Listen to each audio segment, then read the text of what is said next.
Assalamualaikum warahmatullahi wabarakatuh. Perkenalkan, nama saya Fadio Insani. Arti dari nama saya yaitu Fadio Insani. Saya ambil dari nama belakang yaitu Insani. Insan yang berarti baik. Baik dalam arti menyebarkan kebaikan kepada orang-orang sekitar saya. Saya berasal dari kota Pekanbaru. Hal yang saya sukai dari kota Pekanbaru, mungkin karena saya dari kecil sudah tinggal di kota Pekanbaru, saya menyukai tempat-tempat wisata dan tempat-tempat hiburan yang ada di kota Pekanbaru.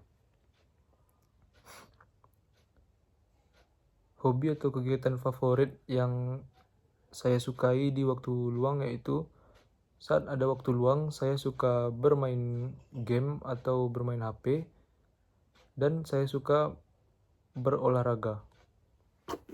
Yang menjadi alasan saya memilih prodi ilmu komunikasi yaitu untuk melatih skill public speaking saya, dan prodi ilmu komunikasi ini memiliki prospek kerja yang luas dari hasil yang saya cari.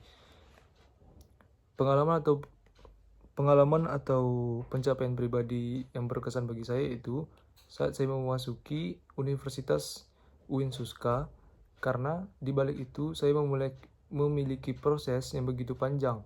Dari saya belajar untuk mengikuti tes ujian, saya mengikuti les, sehingga saya mengingat momen-momen itu. Itu pencapaian pribadi yang paling berkesan bagi saya saat diterima di Universitas UIN Suska di Prodi Ilmu Komunikasi. Tujuan saya mengikuti mata kuliah ilmu komunikasi yaitu agar saya bisa belajar menjadi orang yang berkomunikasi, agar bisa berguna bagi orang-orang sekitar saya, dan saya bisa sukses pada masa kedepannya. Harapan saya terhadap proses belajar di kelas saya yaitu untuk pada diri saya sendiri, semoga saya bisa mengerti dan paham dengan proses pembelajaran yang saya lewati. Yang ingin saya capai selama kuliah yaitu semoga saya bisa mendapatkan nilai yang bagus atau terbaik agar bisa menyenangkan orang tua saya. Dan saya ingin mengikuti organisasi-organisasi yang ada di UIN Suska. Apa yang paling Anda nikmati saat belajar atau bekerja? Mungkin yang paling saya nikmati itu ketika saya mendapatkan sebuah pelajaran baru untuk diri saya. Bidang atau aktivitas mana yang menurut Anda paling cocok dengan bakat Anda?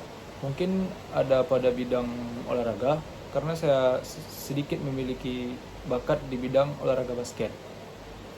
Apakah Anda pernah mendapatkan pengakuan atas bakat atau kemampuan tertentu?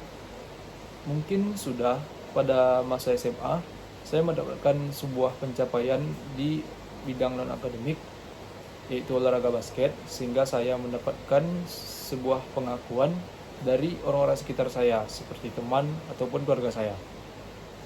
Bagaimana Anda memprioritaskan antara pencapaian akademik dan pengembangan keterampilan non-akademik? Cara saya memprioritaskannya yaitu, tentu saja dari saya sendiri itu akan memprioritaskan di bidang akademik. Tetapi kita tidak akan tahu seseorang akan sukses di mana. Ada orang sukses di bidang akademik dan ada juga orang sukses di bidang non-akademik. Dari saya sendiri, saya akan mengembangkan dua bidang tersebut, bidang akademik dan bidang non-akademik, walaupun saya lebih memprioritaskan di bidang akademik.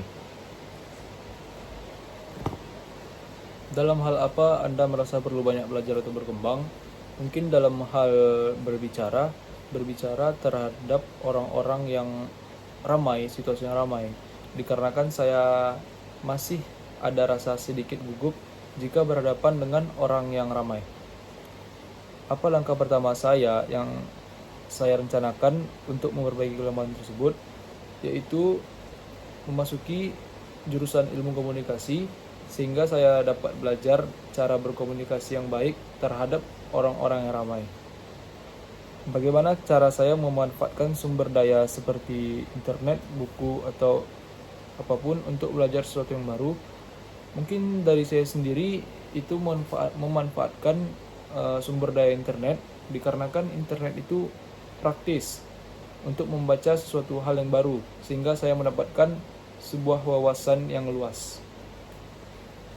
Cara saya memotivasi diri saya sendiri saat menghadapi suatu kegagalan yaitu dengan cara mengucapkan kata-kata seperti jika orang lain bisa, mengapa diri kita ini tidak bisa. Nah, begitu cara saya memotivasi diri saya sendiri saat menghadapi sebuah kegagalan.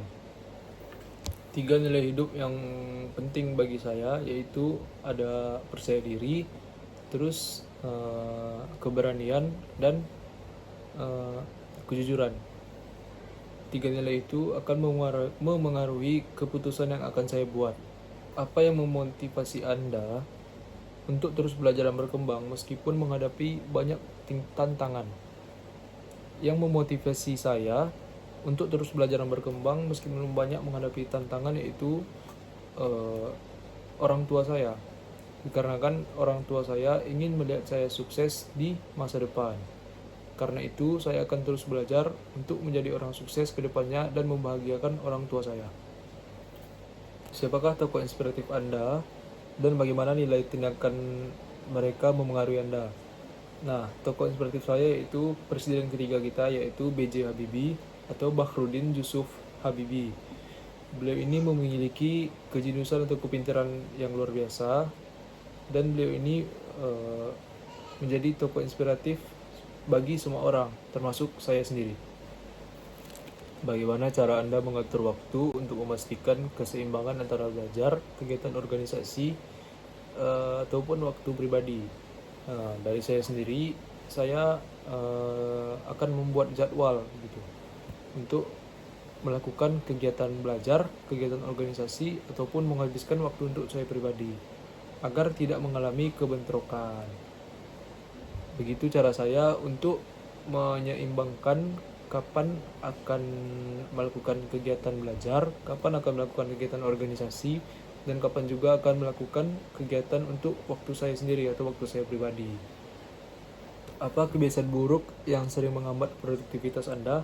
Mungkin kebiasaan buruk yang sering menghambat produktivitas saya yaitu rasa malas yang timbul pada diri saya ini.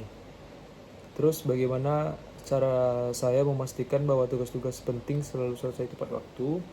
Cara saya memastikan bahwa tugas-tugas penting selalu selesai tepat waktu yaitu dengan mengatur waktu kapan harus menyelesaikan tugas-tugas dan kapan juga harus melakukan kegiatan pribadi atau bermain. Nah, dengan mengatur waktu tersebut akan menyelesaikan tugas-tugas penting selalu tepat waktu atau belum menyampai deadline yang ditentukan. Begitu cara saya. Setelah menghadapi kegagalan, apa yang Anda lakukan untuk bangkit kembali? Nah, saya di sini akan mengambil contoh dalam dunia olahraga. Di dalam dunia olahraga, sudah pasti ada yang namanya kalah dalam pertandingan. Tidak mungkin terus-menerus menang dalam suatu pertandingan. Nah, jika saya gagal dalam suatu pertandingan, saya akan mengevaluasi diri saya, apa yang kurang dalam diri saya sehingga saya gagal untuk memenangkan pertandingan tersebut. Begitu cara saya untuk membangkitkan kembali diri saya jika menghadapi suatu kegagalan. Kapan terakhir kali Anda merasa bangga pada diri sendiri dan kenapa Anda merasa seperti itu? Nah, kalau terakhir kali itu ada pada masa saya SMA, yaitu kelas 12 semester 2, yang dimana saya akhirnya bisa menjuarai suatu event olahraga, yang dimana sebelum-sebelumnya yaitu pada kelas 10, kelas 11 saya belum pernah menjuarai suatu event olahraga dikarenakan kurangnya latihan. Nah, akhirnya saya mendapatkan juara pada kelas 12 yang mau lulus itu, yang dimana sebelum saya mendapatkan juara tersebut, saya menghadapi proses yang sangat berat, seperti latihan yang berhari-hari, dan juga yang lain-lain. Nah, akhirnya saya menjuarai event basket tersebut. Begitu terakhir kali saya merasa bangga pada diri saya sendiri. Bagaimana Anda mengelola emosi ketika menghadapi tekanan atau konflik? Nah, cara saya mengelola emosi yaitu dengan mengucapkan istighfar sebanyak 3 kali. Astagfirullahaladzim, astagfirullahaladzim, astagfirullahaladzim. Sehingga emosi yang ada di diri saya ini turun, dan saya bisa menjadi lebih tenang untuk menghadapi tekanan atau suatu konflik. Apa yang Anda lakukan untuk menjaga hubungan yang baik dengan teman, keluarga, atau rekan kerja? Nah, yang saya lakukan yaitu dengan menjaga tutur kata, sikap terhadap rekan kerja, teman, maupun keluarga. Apalagi kalau kita menghadapi lingkungan baru, ada juga yang namanya teman baru. Yang dimana jika kita bertemu dengan teman baru ini, kita harus menjaga sikap kita, tutur kata kita, agar teman baru kita ini bisa menilai kita bahwa kita adalah orang yang baik dan patut dijadikan sebagai teman. Begitu juga kepada teman yang lama, kita juga harus menjaga sikap kita, tutur kata kita, agar tidak merusak hubungan pertemanan yang sudah lama tersebut. Seberapa terbuka Anda terhadap kritik dan bagaimana cara Anda menggunakannya untuk perbaikan diri? Nah, kalau dari saya sendiri, saya menyukai dengan yang namanya kritik, yang dimana jika orang mengkritik kita pada suatu bidang tertentu, itu bisa kita jadikan untuk evaluasi atau perbaikan diri kita untuk lebih menyempurnakan pada bidang yang dikritik tersebut. Mungkin segitu saja yang dapat saya jawab dan saya jelaskan pada pertanyaan UAS Public Relation. Mohon maaf bila saya ada salah kata. Assalamualaikum warahmatullahi wabarakatuh.